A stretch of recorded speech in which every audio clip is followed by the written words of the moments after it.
अमित जी, काफ़ी लोग कहते हैं कि आप और मोदी जी एक ही सिक्के के दो पहलू हैं, तो इस जुगलबंदी का राज बताएं।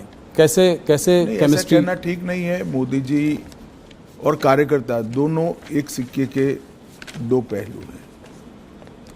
करोड़ों कार्यकर्ताओं के जीवन में उन्होंने रास्ता भी बताया है, कोई भटकता है तो उंगली भी पकड़ी है, कई लोगों के जीवन को नई ऊंचाइयां भी दी हैं और हर कार्यकर्ता को पार्टी के सिद्धांतों के आधार पर जीने की आदत भी डाली है, क्योंकि वो स्वयं कार्यकर्ता हैं। शायद ही कोई प्रधानमंत्री होगा जो पार्टी की बैठक में डायस पर से उठकर फ्रेश होने के लिए भी नहीं जाता होगा। 3 दिन की कार्यकारिणी है तो 3 दिन पूरा वो मंच पर आपको सजग अवस्था में पूरी कार्यवाही में ध्यान देते हुए दिखाई पड़ेंगे। वो बीच बीच में माइक लेकर टोकते भी हैं और एक प्रकार से मैं कहूँ तो इसके कारण कार्यकारिणियों की उपस्थिति बढ़ गई है, क्योंकि जब आपका नेता स्वयं ही बैठता है तो सभी लोगों को बैठना ही पड़ता है। मोदी जी लोगों से एक दिल का रिश्ता बना लेते हैं। मैंने देखा है कि बड़े बड़े ग्लोबल लीडर्स के साथ भी उनका 1-on-1 एक रिश्ता है। वो प्रोटोकॉल के बियॉन्ड जाकर एक रिश्ता बनाने की कोशिश करते हैं, चाहे वो ट्रंप हो, चाहे वो नेतन्याहू हो, पुतिन जी हो। तो और अगर दोस्त कभी रूठ भी जाए तो उसको मना भी लेते हैं। तो ये कैसी क्वालिटी है? जो देखिए, कोई भी नेता जब अपने लक्ष्य के लिए और अपने देश के लिए काम करता है तो प्रोटोकॉल नहीं रहते हैं। लक्ष्य को प्राप्त करने के लिए, देश को ऊपर ले जाने के लिए जो कुछ भी करना पड़ता है वो साहसिकता से वो करता है और इसमें कोई बड़ा साइंस नहीं है। जब अपने आप को आप निकाल लोगे, अपने आप के अहंकार को निकाल दोगे तो सब कुछ साहसिक हो जाता है। और ये मैंने देखा है। मैंने छोटे से छोटे कार्यकर्ता से बात करते हुए देखा है, उसको प्रेरित करते हुए देखा है, उसको डांटते हुए भी देखा है और बड़े से बड़े नेता के साथ भी इसी प्रकार का व्यवहार करते हुए भी देखा है, क्योंकि उद्देश्य पार्टी ठीक चले, राज्य ठीक चले, राष्ट्र ठीक चले, वो है। अंतर्राष्ट्रीय संबंधों में भी उन्होंने व्यक्तिगत रिश्ते तो बनाए, मगर वो व्यक्तिगत रिश्ते हमेशा भारत के उपयोग में आए। उनकी अंतर्राष्ट्रीय नेताओं की दोस्ती से मैं सार्वजनिक रूप से कहना नहीं चाहता, मगर ढेर सारी घटनाओं को मैं जानता हूं जिससे भारत को इतना फायदा हुआ है। कई प्रकार के अद्भुत फैसले हुए हैं जो कभी फॉरेन पॉलिसी के माध्यम से होना असंभव था, मगर वो देश के हित में हुई। बहुत बड़ी बात। 2014 की जीत, भारतीय जनता पार्टी की जीत, मोदी जी का प्रधानमंत्री बनना, ये अपने आप में एक ऐतिहासिक जीत थी। मैं आपके माध्यम से सवाल पूछना चाहता हूँ। आपको उस चुनाव में बहुत बड़ी एक जिम्मेदारी मिली है। आपको उत्तर प्रदेश को डिलीवर करना था भारतीय जनता पार्टी के लिए। उस वक्त कैसे आपने इसको किया और मोदी जी ने कैसे इसका मार्गदर्शन किया? देखिए, पूरे देश भर में कांग्रेस के खिलाफ गुस्सा और नफरत दोनों थी और मोदी जी के एक प्रकार से 12 साल के मुख्यमंत्री काल के कारण गुजरात मॉडल पूरे देश को आकर्षित करता था। जो कमियां कांग्रेस के शासन में दिखाई पड़ती थी, वो कमियों का जवाब मोदी जी की खूबियों में दिखता था। तो एक बड़ा जनाकर्षण था नरेंद्र मोदी जी के लिए। उत्तर प्रदेश में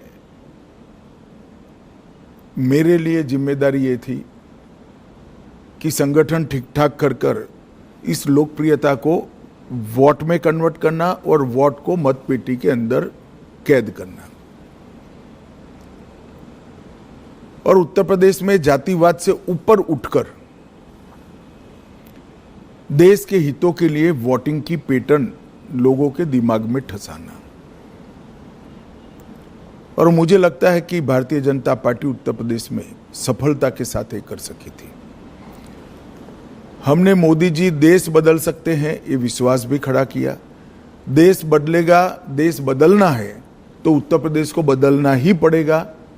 इसलिए मोदी जी उत्तर प्रदेश बदल सकते हैं, ये विश्वास खड़ा किया और जातियों की भावना से ऊपर उठकर उत्तर प्रदेश और देश के भले के लिए वोटिंग करने की एक वोटिंग पैटर्न भी हम खड़ी कर पाए। इसके लिए सघन प्रवास, संगठन का रिपेयरिंग, ढेर सारी चीजें थी, मगर मुख्य मुद्दा मोदी जी की लोकप्रियता जो अर्जित हुई थी, मोदी जी से जो आस बनी हुई थी, वो आस को एनकेस करने का यंत्रणा खड़ी करना था। मुझे लगता है हम ठीक से कर पाए, इसलिए इतना अच्छा परिणाम हमें मिला था। जहां एक तरफ मोदी जी इतने लोकप्रिय नेता हैं, ग्लोबल लीडर्स के संग भी उनका इतना अच्छा तालमेल है, ऑपोजिशन लीडर्स जैसे कि राहुल गांधी, ममता बनर्जी, ये लोग उनको तमाम तरीके से गाली देते रहते हैं, जलील करते रहते हैं, तो इसको आप कैसे देखते हैं? कोई उनको मौत का सौदागर बुलाता है, कोई। देखिए, एक दुर्भाग्यपूर्ण चीज है कि राजनीति सिद्धांतों की जगह व्यक्तिगत बातों पर ले जाने का प्रयास हुआ है और राजनीति में जिस प्रकार की भाषा का प्रयोग होता है, मैं नहीं मानता वो हमारी डेमोक्रेटिक व्यवस्था को पुष्ट करेगी। लोकतांत्रिक व्यवस्था में स्तर विहीन राजनीति एक दीमक के समान होती है जो लोकतांत्रिक व्यवस्था की जड़ों को खा जाती है। और मैं तो आपके कार्यक्रम के माध्यम से देश की जनता को यही अपील करना चाहता हूं कि ऐसी भाषा का जो प्रयोग करते हैं, इस प्रकार की राजनीति को जो बल देते हैं, ऐसे लोगों ने जनता ने दंड देना चाहिए। किसी भी व्यक्ति का भ्रष्ट आचरण हो तो वो उसकी व्यक्तिगत बात नहीं बनती है, सार्वजनिक होती है। उसके भ्रष्टाचार को उजागर करना वो विपक्ष का जिम्मेदारी भी है, परंतु चूंकि भ्रष्टाचार नहीं मिलता है, इसलिए स्तर बगैर की बातों को करना, गलत शब्द प्रयोग करना, जो भी आप बता रहे थे, और वहां तक कि मोदी जी की स्वर्गीय माता जी के लिए अपशब्द बोल देना, ये हमारी देश की लोकतांत्रिक राजनीति को पुष्ट नहीं करेगा। और मैं देश की जनता को जरूर कहना चाहूंगा कि ऐसे लोगों को दंडित करना चाहिए चुनाव के माध्यम से। पार्लियामेंट देश की सबसे बड़ी पंचायत है, वहां पक्ष और विपक्ष दोनों ने अपनी अपनी दृष्टिकोण से, अपने अपने सिद्धांतों की तहत देश के मुद्दों पर चर्चा करनी चाहिए। चर्चा करने से के लिए इससे बड़ा कोई मंच है नहीं। आप पहले दिन से ही पार्लियामेंट को बिखेर देने का प्रयास करोगे और वंदे मातरम होगा तब तक बिखेरते रहोगे और फिर कहोगे कि हमें बोलने नहीं देते हैं। बोलने का समय स्पीकर साहब देंगे तो आप वॉकआउट कर जाओगे, बोलने का समय देंगे तो आप राजकीय तंज लगाने में समय जाया कर दोगे, मुद्दों पर बात नहीं करोगे, पार्लियामेंट चलाने के नियमों को नहीं मानोगे और फिर कहोगे कि हमें बोलने नहीं देते, तो पार्लियामेंट फ्रीस्टाइल तरीके से नहीं चल सकती। पार्लियामेंट चलाने के नियम बने हैं और उनके परनाना और दादी के समय से बने हुए हैं, राहुल जी के।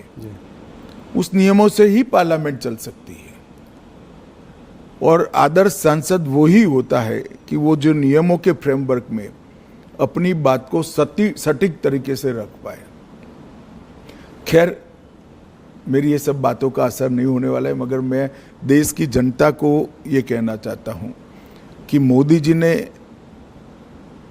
Multi party parliamentary democratic system को पुष्ट करने के लिए हमेशा आग्रह रखा है कि संसदीय शुचिता और पार्लियामेंट्री डिसिप्लिन, ये दोनों का पालन किया जाना चाहिए। और मैं मानता हूं कि देश की जनता ने कभी न कभी सिर नीर करना पड़ेगा कि राजनीतिक आक्षेपबाजी में ही संसद का समय जाना चाहिए या कुछ फ्रूटफुल चर्चा होकर जनता के लिए अच्छे फैसले लेने चाहिए, चाहे सुरक्षा का हो, चाहे देश को समृद्ध करने का हो, चाहे रोजगारी के लिए हो, चाहे देश की औद्योगिक नीति के लिए हो, चाहे देश की कोऑपरेटिव नीति के लिए हो, चाहे करोड़ों गरीबों के कल्याण के लिए नीतियां बनानी हो। इस पर चर्चा करनी चाहिए या राजनीतिक आक्षेपबाजी करनी चाहिए। और मुझे तो आश्चर्य हो रहा है, हम भी ऑपोजिशन में से 10 साल थे, पहले 1-2 दिन विरोध करते थे मुद्दों को उजागर करने के लिए, फिर चर्चा करते थे, और अगर फिर भी चर्चा के बाद सरकार नहीं मानती थी तो हम कोर्ट में जाते थे कि भ्रष्टाचार है, इसका जांच किया जाए। और कोर्ट ने कई जगह हमारी मांग पर जांच अपॉइंट की थी, जिसकी हाय तौबा वो आज भी कर रहे हैं, मगर ये कहीं नहीं जाते। कोई कॉन्स्टिट्यूशनल फोरम के अंदर डिबेट करना ही नहीं चाहते, वो रोड पर ही करना चाहते हैं। और मुझे लगता है इसीलिए जनता ने शायद उनको रोड पर ही रखा है।